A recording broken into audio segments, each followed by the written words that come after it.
Well, hello my fellow car modelers. How are you doing today? I'm sitting here this morning, kind of starting to feel a little better. Haven't done a video in a while. I just thought I'd give you guys a little update on what I've been doing on my bench with my 68 GTO.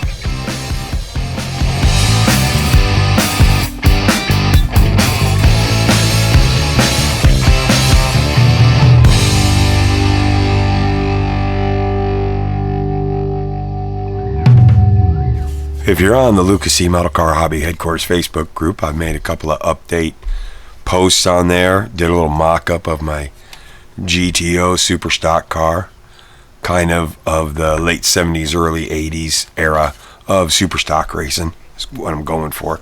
I am having a lot of fun with this car. I've done a couple of videos on this. Of course, this is starting with the recent release of the 68 GTO, a Craftsman series style. And I'm using the chassis, pretentious so-and-so that I am. This is from the AMT 67 Pro Street Chevelle, the venerable kit that we've all gotten it. Simple, it looks good. It's pretty much out of the box. I did some modifications because I wanted to get the rear end of this car up. I'm using really extremely ridiculous gigantic slicks just because of the wheels I wanted to use. They fit. I just wanted gigantic slicks. It might be a little bit out of reality to what a super stock racer looks like, but you know, I'm really pleased with it. It's the look I'm going for. I love these wheels. It totally screams that era of super stock racing, late 70s, early 80s, with these super tricks or center lines, whichever you think they might be. These wheels came out of the Monogram, so they're 24 scale, but they're still just some of my favorite wheels. The Monogram 66 Malibu flip nose. So I wanted to use them.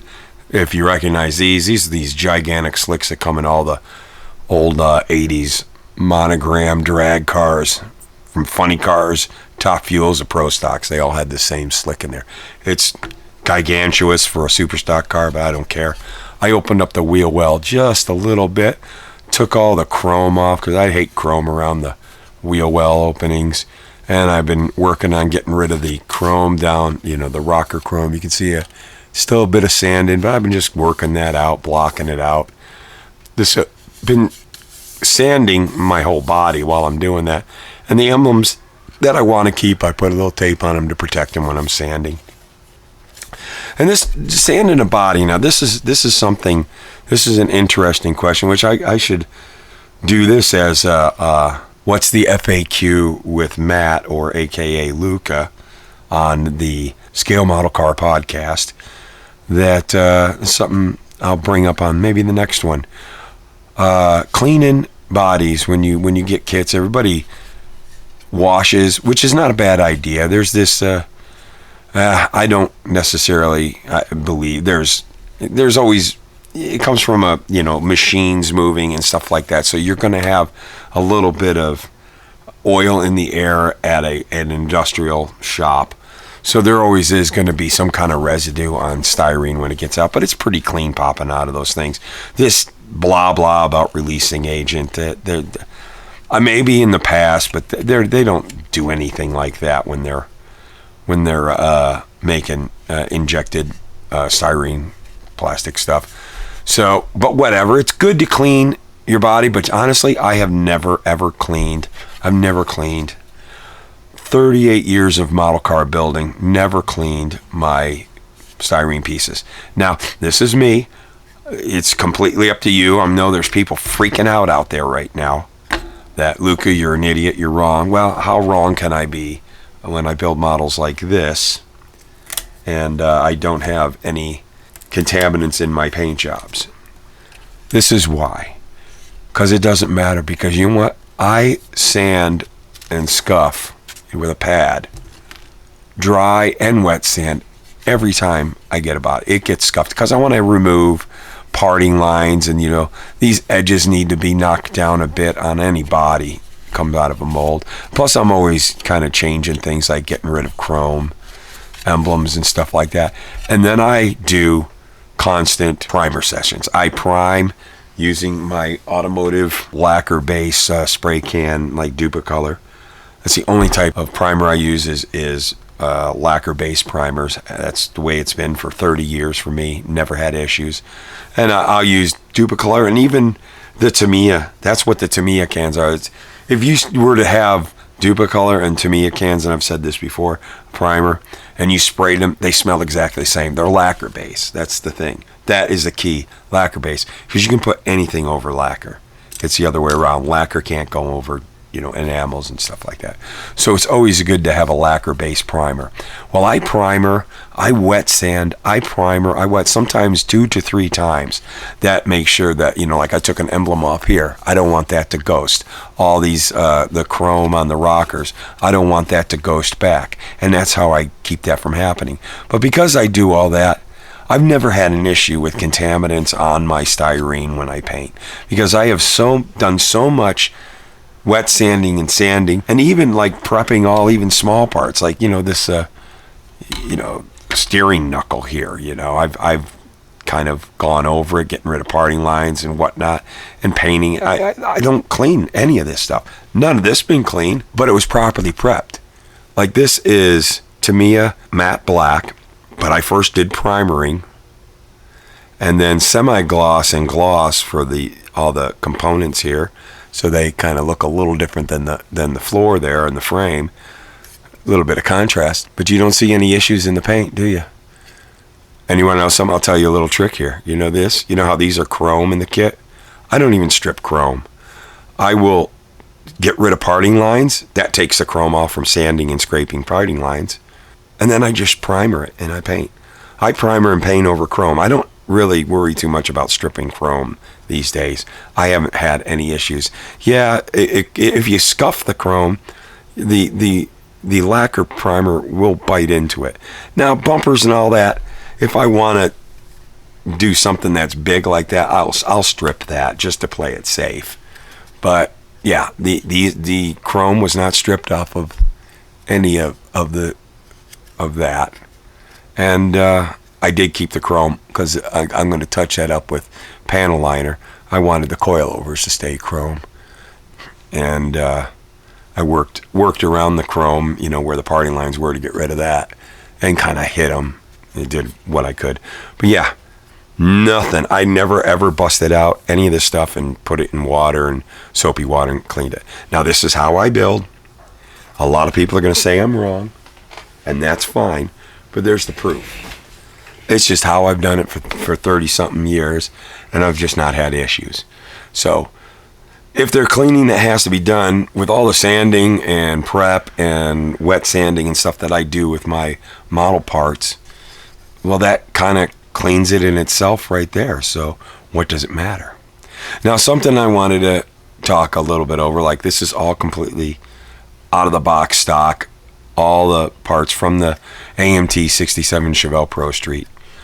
But because I'm going with huge tires, the thing had a Pro Street stance, where Pro Street, when that kit came out in the late 80s, Pro Street was as low as you can go, and also to get the cars low, you had to really tuck the tires in. So I actually made this rear end wider, and I wanted to make that whole suspension. I had to raise this suspension, if we're looking at it, because it's upside down, I had to raise it up to be able to, raise the back end up and fit everything in there that I want. So in doing that, I made little spacers, and there's contact points into the chassis. I raised the whole thing up. A lot of eyeball engineering and measuring. I'm not a precise model builder where I measure everything perfectly. I get it really close and make it kind of movable. So, well, we'll see. We'll make adjustments as, I'm always test fitting and making adjustments to make sure all 4 wheels sit on the ground and the car is level. And we'll see if I get lucky or I completely mess this up. But yeah, I did all that work to get this whole suspension raised up. And as far as the front, I'm doing it all stock. It seems to be sitting perfectly fine. Here's a picture right here of the car mocked up. right where I want it. And the way they did the steering knuckles for the front, first of all, you can flip it around, and how you put it in, like if you put it upside down like this, you can see the peg is higher or more to one side than the other. If you do it that way, that lowers the front end. And I found that I just need to go a little lower, and this is such a long little peg that goes into the lower control arm, basically the lower ball joint. I'm going to put a spacer here, right there. I'll put a spacer, and that'll hold this thing up. I got plenty of room that I can get this thing up high where I want it to get this stance that I'm going for. So that's what we've been working on.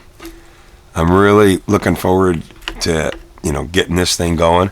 I've been hunting for a Pontiac engine to put in this. It needs to be for NHRA super stock specs. It has to be what came in the car in the 68 GTO in 1968.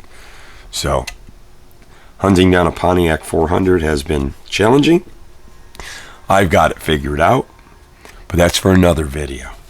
We'll do that later because I got it figured out. We got the parts, everything's right, the best looking things, and a little bit of cheating has to happen because of my situation. So we'll do that in another video. But yeah, here, I'll give you that picture again that I took.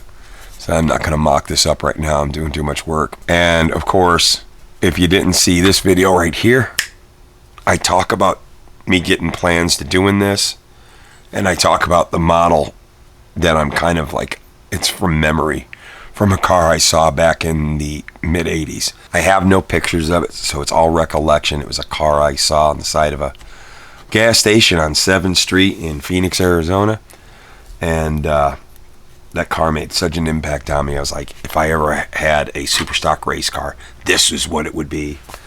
And it was either a 68 or 69 GTO. I'm not really worried about. I just wanted this body style. I didn't care about 68 or 69. And I'm kind of also inspired by this race car right here that actually still exists. It was recently being sold on either Bring a Trailer or racingjunk.com or something like that. But the car has been updated so many times. It's interesting how I found out about this car still being alive. It's a very well-known super stock racer from some hardcore Pontiac engine builders. And they used to do books and stuff like that. But boy, it's hard to find it in this configuration. I find pictures of it in this configuration. So that's kind of what I'm going for, is a car that would race in the early 80s. And I think I'm getting the look I want. I'm still a little under the weather, but I'm a lot better so I can make videos again.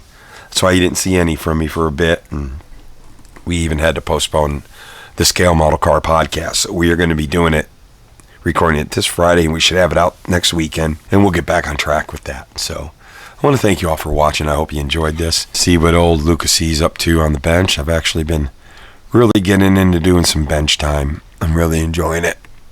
This is like I said in that other video right there, this is honestly a model I've had an idea building since the 80s. So I always like it when an idea that sticks with me for decades, I finally am able to do it because the right product had come out. Let me show you one more thing before we go. The part that came out that really sealed the deal is I always wanted to do the car with open headlights, not the hideaway headlights. And Joel over at Iceman Collections, he printed these out, and it fits real good. Again, watch this video. I do a test fit, and it brought the car to life. Totally, that sealed the deal for me right there. I want to thank Joel for coming out with that. Joel says he's going to be keeping on producing those things. That's excellent. So if you get this kit and you want to do an open headlight version, there you go. You got the grill and the headlights and everything for you.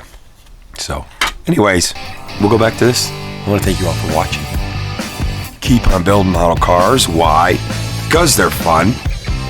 Here's the producers.